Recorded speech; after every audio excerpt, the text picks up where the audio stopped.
बिस्मिल्लाहिर्रहमानिर्रहीम। Chapter number 7 fundamental principle of organic chemistry. ठीक है, इसका इंट्रोडक्शन पढ़ेंगे। इस बेसिकली ये चैप्टर जो बेस है वो किसी पे है, वो ऑर्गेनिक केमिस्ट्री पे। ऑर्गेनिक केमिस्ट्री को पढ़ने से पहले हमें ये तो पता होना चाहिए ना कि ऑर्गेनिक कंपाउंड क्या होते हैं, ऑर्गेनिक केमिस्ट्री होता क्या है। ठीक है, अब ये ना हम बुक्स में जो लाइंस लिखी हुई है ना, हम उसको ही पढ़ेंगे। जो बुक के अंदर लाइंस लिखी हुई है ना, उनको मैं आगे से आपको एक्सप्लेन करूँगी। ज़्यादा एक्स्ट्रा कुछ नहीं हम इसमें ऐड करेंगे। आप अपनी बुक भी बेशक खोल लें तो ना, जो बुक में लाइन लिखी हुई है क्लास 12 की केमिस्ट्री की, मोर देन 200 ईयर अगो, यानी कि 200 साल पहले। अब ऑर्गेनिक कंपाउंड थे हमारे पास और इनऑर्गेनिक कंपाउंड थे। जो केमिस्ट थे, केमिस्ट क्या होते हैं? केमिस्ट, ठीक है, ये क्या होते हैं? ये ऐसे साइंसदान होते हैं जो केमिस्ट्री की स्टडी करते हैं, उससे क्या कहते हैं? केमिस्ट। जो केमिस्ट थे ना, अब उन्हें कैसे पता चलेगा कि कौन सा कंपाउंड ऑर्गेनिक था और कौन सा इनऑर्गेनिक था होता है? वो कहते हैं कि आज से 200 साल पहले जो ऑर्गेनिक केमिस्ट थे, वो ऑर्गेनिक कंपाउंड को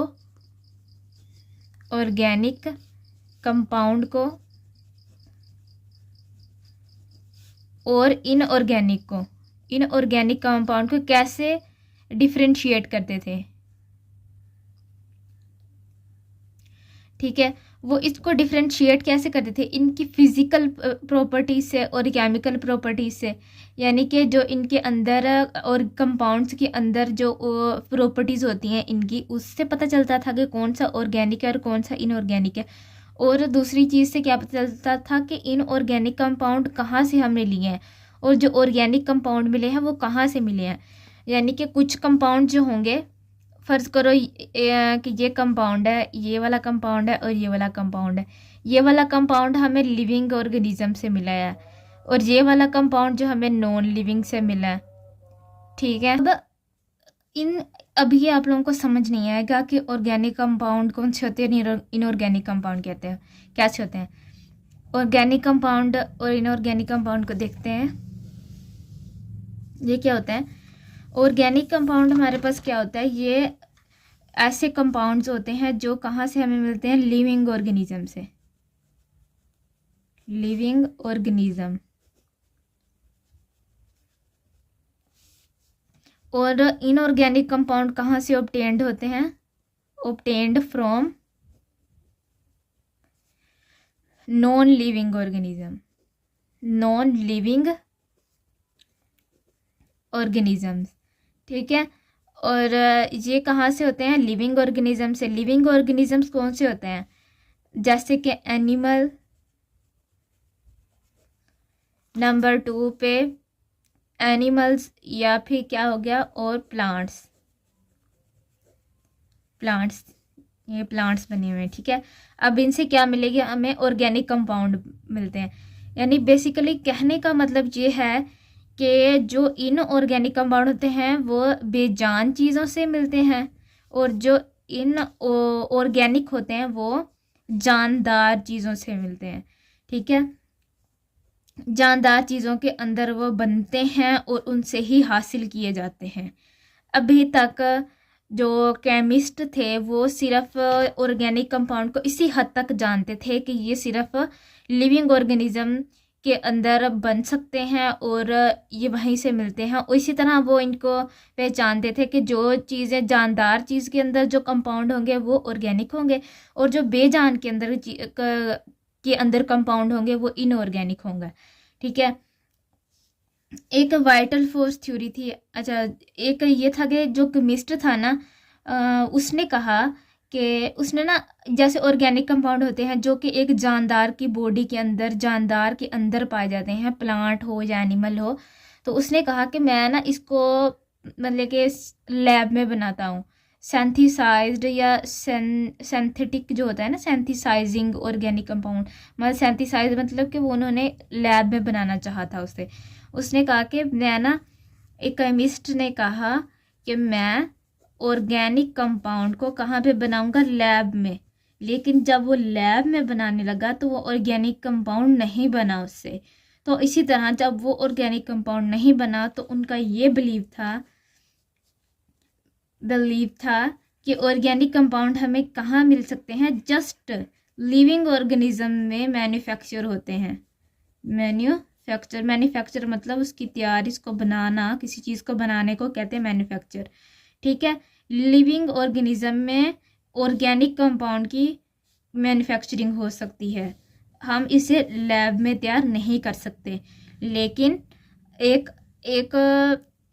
ये अब ऑर्गेनिक कंपाउंड की डेफिनेशन ये की जाती थी कि ये क्या होते हैं, लिविंग ऑर्गेनिज्म से ले सकते हैं, इन्हें हम उसे लैब में मैन्युफैक्चर नहीं कर सकते, यानी कि इसे सेंथिसाइज नहीं कर सकते। ये बुक में भी लिखा हुआ है, आप डेफिनेशन इसकी देख सकते हैं। ठीक है, दूसरे नंबर पे कहते हैं कि वूलर थ्योरी ने क्या कहा, वूलर जो था ना, वो आया, उसने कहा कि नहीं जी, ये आपने गलत बात की है, ऐसा नहीं होता। तो वो किस बुनियाद पे उसने ये बात रखी थी आपने कि आपने गलत बात की है, हम ऑर्गेनिक कंपाउंड्स को लैब में भी तैयार कर सकते हैं। ये ऑर्गेनिक कंपाउंड सिर्फ हम जानदार से नहीं ले सकते, जानदार ही नहीं इसे बना सकते, ये हम इंसान इसे खुद भी तैयार कर सकता है। तो वो वूलर ये एक केमिस्ट था जिसका नाम क्या था, फ्रेडरिक वूलर। ठीक है, इसका नाम ये था, जिसने कहा था कि आप ऑर्गेनिक कंपाउंड्स को मतलब कि उससे भी तैयार कर सकते हैं, इनऑर्गेनिक कंपाउंड से भी तैयार कर सकते हैं। ठीक है, अच्छा, अब ये केमिस्ट्री की बुक है मेरे पास, इसमें देखो ये जो लाइन लिखी हुई है कि this theory was rejected by Frederick Wooler. अच्छा, ये थ्योरी रिजेक्ट हो गई किसकी वजह से, फ्रेडरिक वूलर की वजह से। व्हेन ही ऑब्टेन्ड यूरिया का ये फॉर्मूला है, एन ऑर्गेनिक कंपाउंड, जब इसने ऑर्गेनिक कंपाउंड हासिल किया जिसका नाम यूरिया था, फ्रॉम, कहाँ से हासिल किया था। अच्छा, ये जो यूरिया होता है ना, ये कहाँ पे पाया जाता है, इन यूराइन ऑफ मैमल की यूराइन के अंदर पाया जाता है। ठीक है, और इसने फिर आगे लाइन लिखी हुई है, from ammonium cyanide a substance of non mineral. ठीक है, जो यूरिया होता है वो सिर्फ इसके अंदर पाया जाता है, यूराइन के अंदर पाया जाता है। लेकिन उसने क्या किया, ये यूरिया जो है ना, उसने इनऑर्गेनिक कंपाउंड से बना लिया। उसने ये केमिकल लिया, उसको हीट किया, उसके अंदर इस केमिकल के अंदर रीअरेंजमेंट हुई और ये बन गया यूरिया की फॉर्म में। अच्छा, ये मैं आपको समझाती हूँ। अच्छा, वूलर ने क्या किया, वूलर समझ ले, ये हमारे पास एक साइंटिस्ट है जिसका नाम वूलर है। ये फॉर एग्जांपल ये साइंटिस्ट है। ठीक है, अब ये साइंटिस्ट के पास क्या है, अमोनियम सायानेट। ठीक है, इसने अपना अमोनियम सायानेट रखा आके, ठीक है, यहाँ पे रख दो भाई, आप इधर बैठ जाओ। और फिर इसने कहा कि ये जो अमोनियम सायानेट था, उसने इस अमोनियम सायानेट को हीट करने के बाद उसने कहा कि अमोनियम सायानाइड से और क्या चीज़ बन जाती है, अमोनियम सायानाइड से और बनता है ये एक और चीज़ वो लेके आ गया जिसका नाम क्या रखा है हमने, यूरिया। अब यूरिया जो था वो किस चीज़ से बना, अमोनियम सायानाइड से। ठीक है, ये आके रखो यहाँ पर।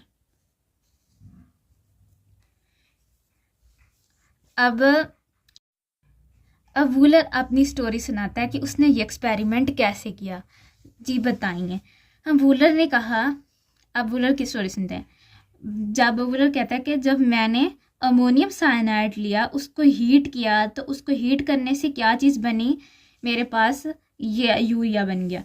जब अमोनियम साइनाइड को हीट करने से यूरिया बना, लेकिन मैंने ये वाला काम कैसे किया, ये वाला काम किया मैंने लैब में। जब लैब मैंने ये काम किया तो उससे मुझसे एक्सीडेंटली क्या फॉर्म हो गया, यूरिया फॉर्म हो गया। इस तरह से मैंने वाइटल की थ्योरी को रिजेक्ट कर दिया। ओके, अब चलें, अब आपको ये पता चल गया कि यूरिया अमोनियम साइनाइड से यूरिया कैसे बना। ये एक इनऑर्गेनिक कंपाउंड था, ये एक इनऑर्गेनिक कंपाउंड था, इनऑर्गेनिक कंपाउंड, जिससे क्या बना ऑर्गेनिक कंपाउंड। ये क्या है ऑर्गेनिक। अब ये कैसे इनऑर्गेनिक है और ये कैसे ऑर्गेनिक है, देखो जो यूरिया होता है ना वो कहाँ पे पाया जाता है, यूराइन में। यूराइन में मैमल्स के यूराइन, मैमल्स मतलब इंसान ले लो, ह्यूमन ले लो, जो भी ले लो, ह्यूमन के यूराइन में, ठीक है। यूराइन कहते हैं पेशाब को, ठीक है। अच्छा, यूरिया उसमें पाया जाता है। यूरिया जो होता है हमारे जिस्म के अंदर ना अमोनिया होता है। क्या होता है, अमोनिया। अमोनिया क्या करता है, ये लीवर के अंदर यूरिया साइकिल होता है। ये अमोनिया को जिस्म के अंदर से ना बाहर निकालना होता है। वो किस फॉर्म में, यूरिया की फॉर्म में जिस्म के अंदर से बाहर निकलता है। जो यूरिया होता है वो इसके अंदर यूराइन के अंदर जाता है। यूराइन के अंदर से वो बॉडी के अंदर से बाहर निकल जाता है, ठीक है। जिसके अंदर क्या हो जाता है, इस चीज़ के अंदर क्या होता है हमारे पास, इस चीज़ के अंदर होता है यूरिया। अब ये यूरिया जो है वो तो एक इंसान की बॉडी में बना है, वो तो एक नेचुरली हुआ है ना सब कुछ, किसी ने कुछ केमिकल वगैरह तो नहीं ना डाले, वो बनेगा बनाया हुआ यूरिया मिल गया। अब क्या ये केमिकली इस तरह से ये पॉसिबल है, केमिकल डालने से यूरिया बन सकता है? तो हाँ बन सकता है। वो अभी वूलर ने बताया तो है कि यही वाला यूरिया हम खुद भी बना सकते हैं। खुद कैसे, एक इनऑर्गेनिक कंपाउंड लिया, इनऑर्गेनिक कंपाउंड लिया जो कि क्या था, अमोनियम साइनाइड था, NH4, और क्या था, CNO, ठीक है। इससे हमने क्या बनाया, NH2, C double bond O, NH2, ये क्या बन गया, यूरिया बन गया। अब इनऑर्गेनिक कंपाउंड से ऑर्गेनिक कंपाउंड बनाया। इन ऑर्गेनिक, हमें कैसे पता चला ये ऑर्गेनिक कंपाउंड है और ये इनऑर्गेनिक कंपाउंड है? जो ये जो बनता है ना, ये अमोनियम पॉजिटिव और CNO से मिलकर बनता है, जो कि इनऑर्गेनिक कंपाउंड होता है। अच्छा, इनऑर्गेनिक कंपाउंड की एक और डेफिनेशन भी है, जो कि ऑर्गेनिक कंपाउंड कौन से होते हैं, जिन कंपाउंड्स के अंदर कार्बन और हाइड्रोजन हो, कार्बन और हाइड्रोजन हो, जिसको हम कहते हैं हाइड्रोकार्बन्स, हाइड्रोकार्बन्स, ठीक है, हाइड्रोकार्बन्स। अब जिस कंपाउंड के अंदर ये क्या होगा, कार्बन और हाइड्रोजन होंगे, वो इनऑर्गेनिक कंपाउंड, ऑर्गेनिक कंपाउंड होगा। जिनके अंदर ये नहीं होंगे वो होंगे, इनऑर्गेनिक कंपाउंड होंगे। अच्छा, इस तरह से ये सब बन गया और इसका इंट्रोडक्शन कंप्लीट हो गया। ओके, अल्लाह हाफिज़।